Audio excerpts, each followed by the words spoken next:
Je m'appelle Margaret Hayes. Ce que je m'apprête à partager avec vous va vous bouleverser. Cette idée m'est profondément personnelle et sera transformatrice pour vous. Je suis morte et Jésus-Christ m'a révélé des vérités choquantes sur la marque de la bête. J'ai reçu l'ordre de partager ces vérités avec le monde. Je m'appelle Margaret Hayes et je suis sur le point de partager quelque chose qui va vous secouer jusqu'au plus profond de vous-même. Cette idée m'est profondément personnelle et sera transformatrice pour vous. Je vais vous raconter comment je suis morte et comment Jésus-Christ m'a révélé des vérités choquantes sur la marque de la bête. J'ai reçu l'ordre de partager ces vérités avec le monde. Il s'agit d'un message destiné à l'ensemble de l'humanité, délivré par Jésus-Christ lui-même.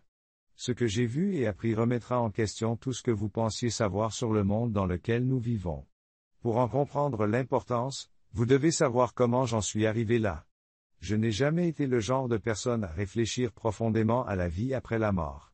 Ne vous méprenez pas. Je n'ai jamais été du genre à réfléchir profondément à la vie après la mort. Ne vous méprenez pas. Je croyais en Dieu, j'allais à l'église et je me considérais comme un chrétien, mais ma foi était superficielle. C'était une case que je cochais le dimanche, un ensemble d'habitudes que je suivais plus par tradition que par conviction. Ma vie à Phoenix, en Arizona, était bien remplie et pleine de responsabilités en tant que mère célibataire de 2 garçons, Jason, 14 ans, et Liam, 9 ans. Je croyais en Dieu, j'allais à l'église et je me considérais comme une chrétienne, mais ma foi était superficielle. C'était une case que je cochais le dimanche, un ensemble d'habitudes que je suivais plus par tradition que par conviction. Ma vie à Phoenix, en Arizona, était bien remplie et pleine de responsabilités en tant que mère célibataire de 2 garçons, Jason, 14 ans, et Liam 9 ans. Je jonglais entre mon travail de gestionnaire immobilier et mon rôle de parent. Mes journées commençaient avant le lever du soleil et se terminaient bien après que les garçons se soient endormis. Je gérais les litiges avec les locataires, je supervisais les équipes d'entretien et je gardais un œil sur les tendances du marché. Pour les observateurs extérieurs, j'avais l'air de quelqu'un qui avait tout en main, mais à l'intérieur, j'avais souvent l'impression de fonctionner au ralenti. La foi était quelque chose que j'intégrais dans les interstices de ma vie. Je m'assurais de murmurer une petite prière avant de me coucher, je lisais quelques versets de la Bible quand je m'en souvenais et j'assistais aux offices religieux quand je n'étais pas épuisé. Avec le recul, je me rends compte que j'ai traité Dieu comme une pensée après coup, un filet de sécurité pour me rattraper quand la vie devenait trop dure. Le 11 septembre 2023 a commencé comme n'importe quel autre jour. Je me suis réveillé au son de mon alarme à 5h30. J'ai commencé ma routine de prière, d'application de la Bible et de service religieux. J'ai traité Dieu comme une pensée après coup, un filet de sécurité pour me rattraper quand la vie devenait trop dure. Le 11 septembre 2023 a commencé comme n'importe quel autre jour. Je me suis réveillé au son de mon alarme à 5h30. Le ciel était gris et une légère bruine éclaboussait la vitre de la fenêtre. Je me suis préparé une tasse de café tout en passant mentalement en revue ma liste de choses à faire. Je devais discuter d'un différend sur le loyer, m'occuper d'une pile de paperasse au bureau et enfin appeler le professeur de Liam au sujet de ses notes en mathématiques. Alors que je sirotais mon café, Jason est entré dans la cuisine, les cheveux dressés dans tous les sens. « Bonjour, maman » marmonne-t-il en attrapant une boîte de céréales. « Bonjour, mon chéri. » Je lui ai répondu, « N'oublie pas tes crampons de foot aujourd'hui, Liam. » Quelques minutes plus tard, Liam nous a rejoints, encore à moitié endormi mais serrant sa couverture préférée. Ce sont des moments comme celui-ci, des moments familiaux tranquilles et banals, que je considérais comme acquis. Je ne savais pas qu'ils deviendraient des souvenirs auxquels je m'accrocherais avec une gratitude farouche. 30h du matin j'ai franchi la porte, ma mallette à la main et ma liste de lecture préférée sur les haut-parleurs de la voiture. La pluie s'était intensifiée, mais je n'y ai pas prêté attention. Vivant en Arizona, les tempêtes de pluie m'ont toujours semblé être une nouveauté plutôt qu'une menace. Alors que j'approchais de l'intersection de Bell Road et de la 32e rue, tout semblait normal. Le feu est passé au vert et j'ai accéléré. C'est alors que je l'ai vu, un semi-remorque. Je me rendais au travail, comme d'habitude. Je conduisais prudemment, mais je n'ai pas pu empêcher le semi-remorque de me percuter. J'ai freiné, mais il était trop tard. Le choc a été assourdissant. J'ai entendu une cacophonie de métal, de craquements, d'éclats de verre et mon propre cri qui résonnait dans mes oreilles. L'instant d'après, je flottais. J'ai regardé vers le bas et j'ai vu le W de ma voiture. Le métal froissé s'enroulait autour du camion comme un grotesque. J'ai freiné brusquement, mais il était trop tard. L'impact a été assourdissant, une cacophonie de métal, de craquements, de verres, d'éclats, et mon propre cri qui résonnait dans mes oreilles. L'instant d'après, je flottais. Au début, je n'ai pas compris ce qui se passait. J'ai regardé vers le bas et j'ai vu le W de ma voiture, le métal froissé entortillé autour du camion comme une sculpture grotesque. Mon corps était affalé contre le volant, du sang coulait sur mon visage et s'accumulait sur les éclats de verre. Les ambulanciers étaient déjà sur les lieux, criant des ordres et se déplaçant frénétiquement. Leur visage était un mélange de concentration et de désespoir. Quelqu'un pratiquait la réanimation cardio-pulmonaire sur moi, ses mains appuyant rythmiquement sur ma poitrine. Je ne ressentais aucune douleur, aucune peur, juste un étrange sentiment de détachement. C'était comme si je regardais un film, sauf que le personnage principal, c'était moi. Sculpture, mon corps était affalé contre le volant, du sang coulait sur mon visage et s'accumulait sur les éclats de verre. Les ambulanciers étaient déjà sur les lieux, criant des ordres et se déplaçant frénétiquement. Leur visage était un mélange de concentration et de désespoir. Quelqu'un était en train de me faire un massage cardiaque. Leurs mains pressaient rythmiquement ma poitrine. Je ne ressentais aucune douleur, aucune peur, juste un étrange sentiment de détachement. C'était comme si je regardais un film, sauf que le personnage principal, c'était moi. J'ai essayé de les appeler pour leur dire que j'étais là, planant juste au-dessus d'eux, mais aucun son n'est venu. Ma voix n'existait plus, du moins pas comme avant. Alors que je planais, une lumière a commencé à apparaître au loin.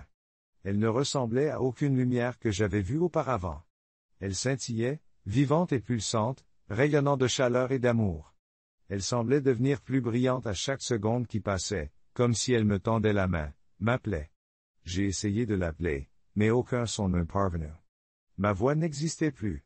J'ai plané et une lumière est apparue au loin. Elle ne ressemblait à aucune lumière que j'avais vue auparavant.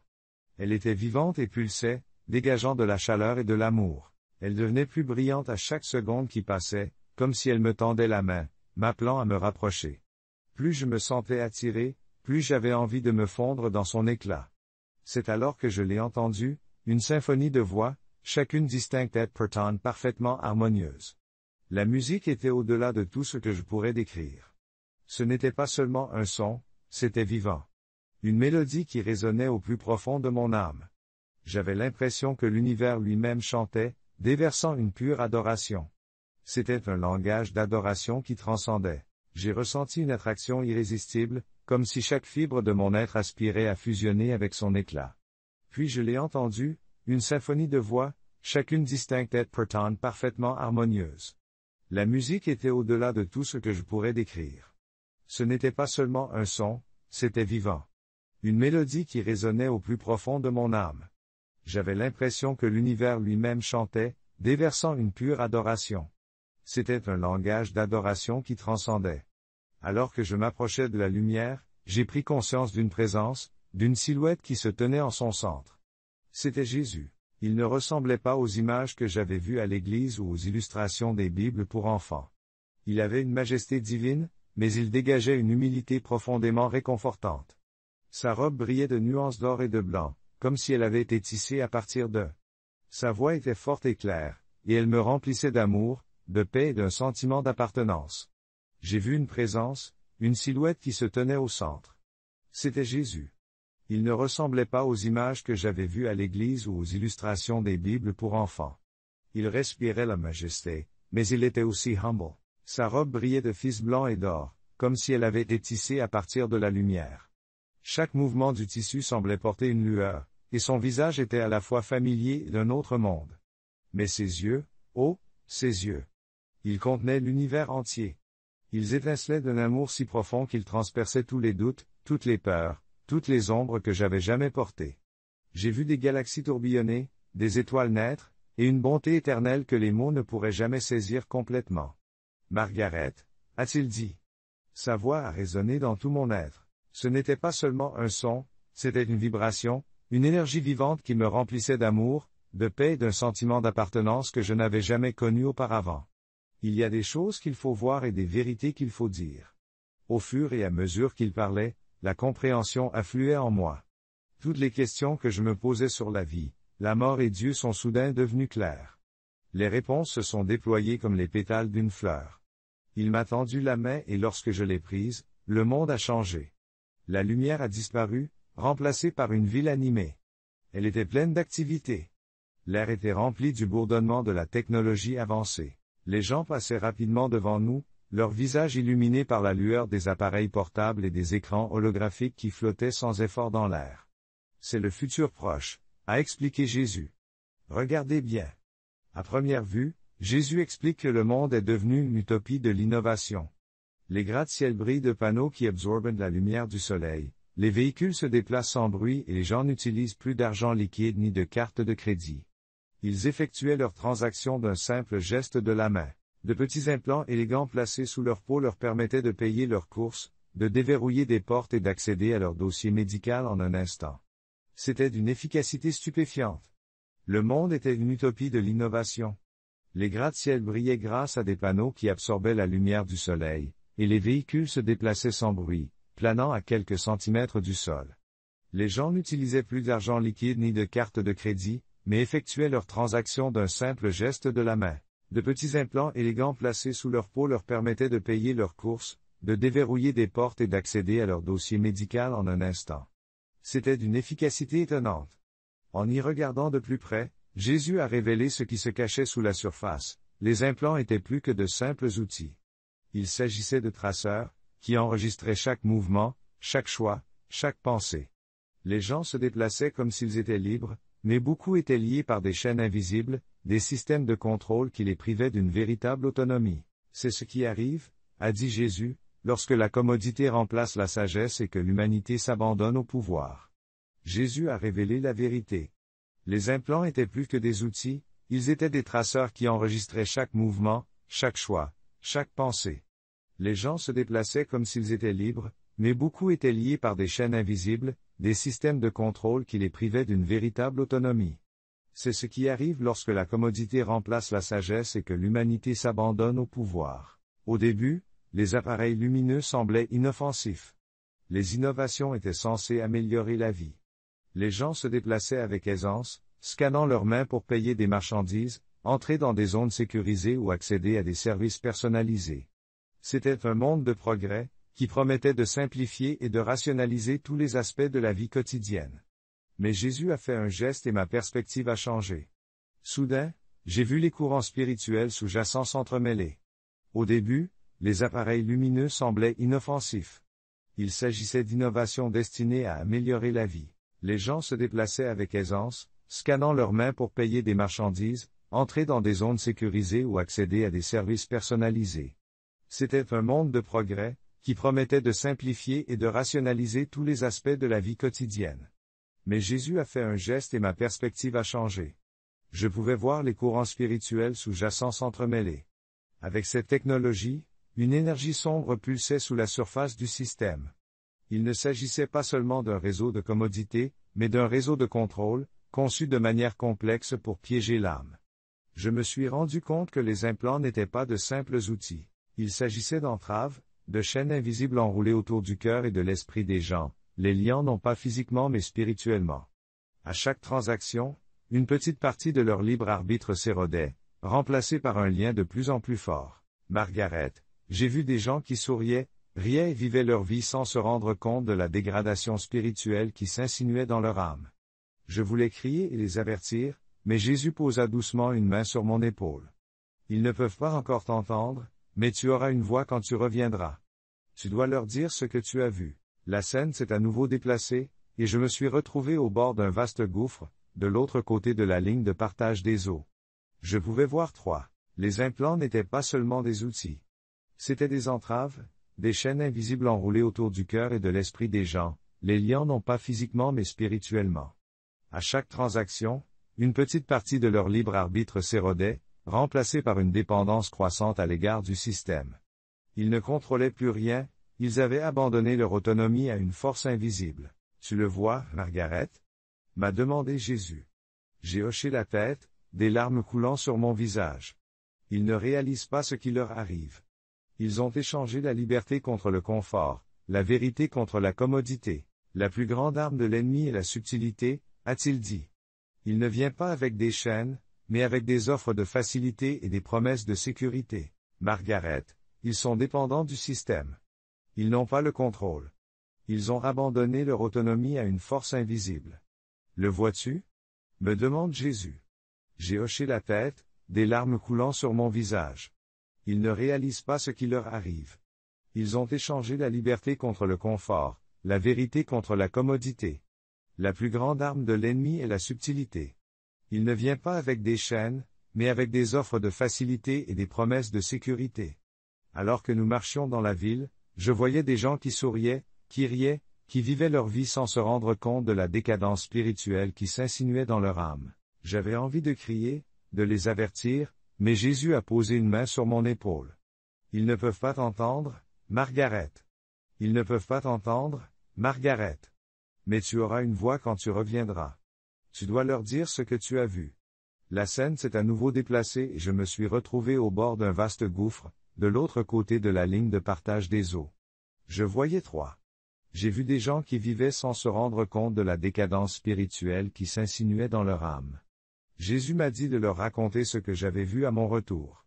Je voyais trois royaumes distincts, chacun brillant de sa propre lumière ou de son absence de lumière. Jésus m'a conduit au premier royaume, un lieu de lumière rayonnante et de paix écrasante. Les âmes s'y déplaçaient librement, leurs formes scintillant comme des étoiles vivantes. Elles ne communiquaient pas avec des mots, mais avec des pensées et des émotions, partageant la joie, l'amour et la sagesse. Ce sont les âmes justes, explique Jésus. Elles ont vécu des vies d'amour, de service et de foi. Elles ne sont pas parfaites, mais elles ont cherché Dieu avec ardeur et aligné leur vie sur sa volonté. Le second royaume était différent. Les âmes y paraissaient moins lumineuses, leurs formes plus définies. Certaines étaient engagées dans une étude approfondie, se penchant sur d'anciens parchemins et textes contenant des vérités divines. D'autres étaient en groupe et partageaient leurs expériences. Ils cherchaient Dieu avec ardeur et alignaient leur vie sur sa volonté. Le second domaine était différent. C'était un lieu d'apprentissage et de croissance. Les âmes y paraissaient moins lumineuses, leurs formes plus définies. Certaines étudiaient en profondeur, se penchant sur d'anciens parchemins et textes contenant des vérités divines. D'autres étaient en groupe, partageant leurs histoires et se soutenant les uns les autres. Ce sont les âmes en apprentissage dont Jésus a dit qu'elles étaient. Elles sont en voyage de croissance spirituelle, cherchant à comprendre ce qu'elles n'ont pas saisi au cours de leur vie terrestre. Il ne s'agit pas d'une punition, mais d'une occasion de se perfectionner. Nous sommes ensuite arrivés au troisième royaume. Mon cœur se serra à cette vue. Cet endroit était histoire et soutien mutuel, ce sont les âmes qui apprennent. Jésus a dit qu'elles étaient sur un chemin de croissance spirituelle, cherchant à comprendre ce qu'elles n'avaient pas saisi pendant leur vie terrestre. Il ne s'agit pas d'une punition, mais d'une occasion de se perfectionner. Nous sommes ensuite arrivés dans le troisième royaume. Mon cœur se serra à cette vue. Cet endroit était enveloppé d'une brume grise et oppressante. Les âmes erraient sans but. Leur forme était sombre et courbée. Certaines se tenaient la tête comme si elles étaient tourmentées par des forces invisibles. D'autres restaient immobiles, consumées par le désespoir. Ce sont les âmes perdues, dit Jésus. Elles rejettent Dieu, l'amour et la vérité, s'accrochant à l'orgueil, à la haine ou à la peur. Mais même ici, l'espoir existe. Ma lumière, les âmes errent sans but dans la brume grise. Leurs formes sont sombres et courbées. Certaines se serrent la tête, tourmentées par des forces invisibles. D'autres restent immobiles, rongées par le désespoir. Ce sont les âmes perdues que Jésus a dit rejeter, l'amour, la vérité et la lumière de la raison. Mais même ici, l'espoir existe. Ma lumière peut les atteindre s'ils choisissent de se tourner vers elle. J'ai regardé un rayon de lumière percer la brume et se poser sur l'une des âmes. L'âme a hésité un instant, puis a commencé à se diriger vers la lumière. Lentement, sa forme s'est éclaircie et elle a été soulevée du brouillard et attirée vers le royaume de l'apprentissage. La rédemption est toujours possible, a dit Jésus. C'est un choix, un retournement du cœur. Après avoir été témoin des royaumes, Jésus s'est tourné vers moi. Margaret, je dois te montrer quelque chose à propos de ta propre vie.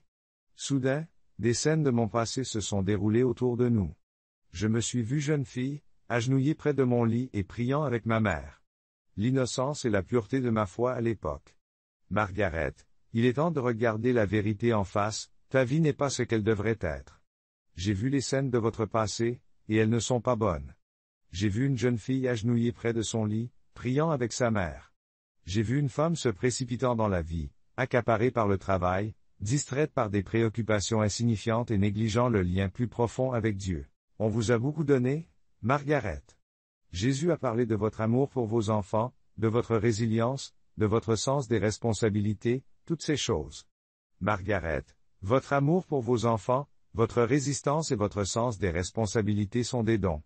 Cependant, vous avez perdu de vue l'objectif principal. J'ai ressenti une profonde conviction, non pas de condamnation, mais d'amour. J'ai réalisé combien de fois j'avais laissé l'affairisme prendre le pas sur ce qui compte vraiment, la foi, l'amour et le but éternel. J'ai demandé, que dois-je faire, Seigneur? Ma voix tremblait quand je suis retourné leur dire. Il m'a dit, partage ce que tu as vu, vis. Je sais que les dons sont importants, mais j'ai perdu de vue le but principal. J'ai ressenti une profonde conviction, non pas de condamnation, mais d'amour. J'ai réalisé combien de fois j'avais laissé l'affairisme prendre le pas sur ce qui compte vraiment, la foi, l'amour et le but éternel. J'ai demandé, que dois-je faire, Seigneur? Ma voix tremblait. Retourne leur dire. Il m'a dit, partage ce que tu as vu. Vivez différemment. Que ta vie soit témoignage de mon amour et de ma vérité. Après avoir été témoin des royaumes, Jésus s'est tourné vers moi. Margaret, je dois te montrer quelque chose à propos de ta propre vie. Soudain, des scènes de mon passé ont commencé à se dérouler autour de nous.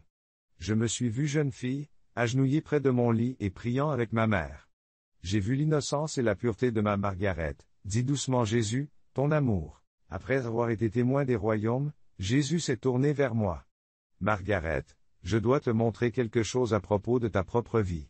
Soudain, des scènes de mon passé ont commencé à se dérouler autour de nous. Je me suis vue jeune fille, agenouillée près de mon lit et priant avec ma mère.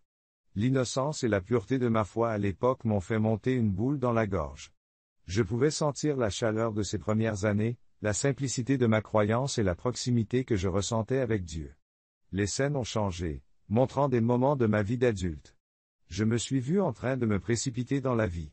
Une vie consumée par le travail, distraite par des préoccupations triviales et négligeant la connexion plus profonde avec la foi, à l'époque, m'a fait ressentir une boule dans la gorge. Je pouvais sentir la chaleur de ces premières années, la simplicité de ma croyance et la proximité que je ressentais avec Dieu. Puis les scènes ont changé, montrant des moments de ma vie d'adulte. Je me suis vu en train de me précipiter dans la vie, accaparé par le travail, distrait par des préoccupations triviales et négligeant la connexion plus profonde avec Dieu. Je me suis vu pris dans la routine quotidienne, passant d'une tâche à l'autre sans m'arrêter pour réfléchir ou me reconnecter à mon centre spirituel. Je m'étais tellement concentré sur les aspects pratiques de la vie que j'avais laissé les aspects les plus significatifs passer à l'arrière-plan. On t'a beaucoup donné, Margaret. Jésus a dit doucement, ton amour. Margaret, on vous a beaucoup donné, vos enfants, votre résistance, votre sens des responsabilités. Tout cela, ce sont des cadeaux. Mais tu as aussi perdu de vue le but le plus important. J'ai ressenti une profonde conviction, non pas de condamnation, mais de clarté. Ce n'était pas un jugement sévère, mais une prise de conscience. J'ai réalisé à quel point j'avais souvent laissé l'affairisme prendre le pas sur ce qui compte vraiment, la foi, l'amour, la foi, l'amour et le but éternel. La vie ne consiste pas seulement à survivre, mais à s'épanouir dans l'amour et la dévotion à Dieu. Que dois-je faire, Seigneur? Demandai-je, ma voix tremblant à la fois sous le poids de ma prise de conscience et dans l'espoir d'une rédemption. Retournez leur dire. Il m'a dit, partage ce que tu as vu. Vivez différemment. Que ta vie soit témoignage de mon amour. J'avais oublié que la vie ne consistait pas seulement à survivre, mais aussi à s'épanouir dans l'amour et la dévotion à Dieu. Que dois-je faire, Seigneur? Demandai-je, ma voix tremblant à la fois du poids de ma prise de conscience et de l'espoir d'une rédemption. Retourne leur dire, me répondit-il. Partagez ce que vous avez vu. Vivez différemment. Que ta vie soit témoignage de mon amour et de ma vérité. L'instant d'après, j'étais de retour dans mon corps. La douleur m'a envahi, contrastant fortement avec la paix que je venais de connaître.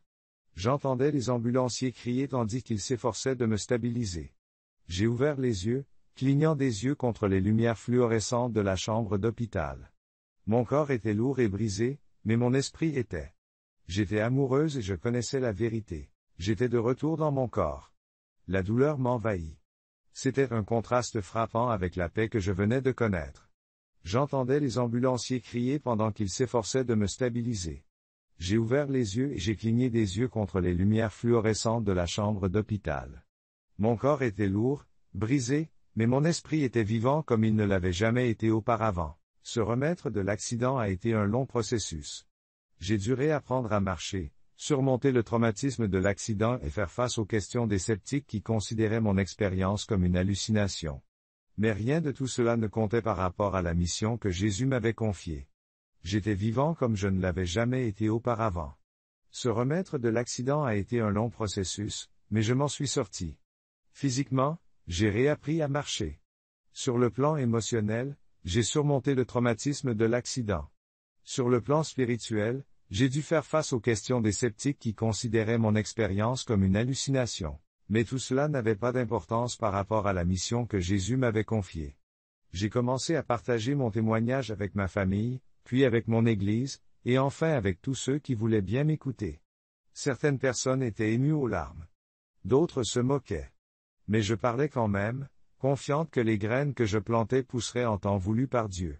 Mes priorités ont changé. J'ai passé plus de temps avec Jason et Liam, appréciant chaque instant. Je suis devenu plus attentive à ma foi, me plongeant dans les Écritures, la prière et le culte avec une fin que je n'avais jamais connue auparavant. Si vous lisez ceci, ce n'est pas par hasard. Il y a une raison pour laquelle vous avez trouvé ce témoignage. Le message de Jésus n'est pas seulement pour moi, il est aussi pour vous. Tourne ton cœur vers lui. Cherchez la vérité, l'amour et un but. N'attendez pas qu'un événement qui change votre vie se produise. J'ai commencé à me préoccuper davantage de ma foi. J'ai plongé dans les Écritures, la prière et l'adoration avec une fin que je n'avais jamais connue auparavant. Si vous lisez ceci, ce n'est pas par hasard. Je suis ici pour partager un message de Jésus, tourne ton cœur vers lui, cherche la vérité, l'amour et un but. N'attendez pas un moment comme le mien pour vous éveiller à la réalité de la présence de Dieu dans les domaines que j'ai vus. Les leçons que j'ai apprises sont réelles, et elles nous rappellent que chaque choix que nous faisons dans cette vie se répercute dans l'éternité. Que mon histoire soit un phare, non pas de mon expérience, mais de sa gloire.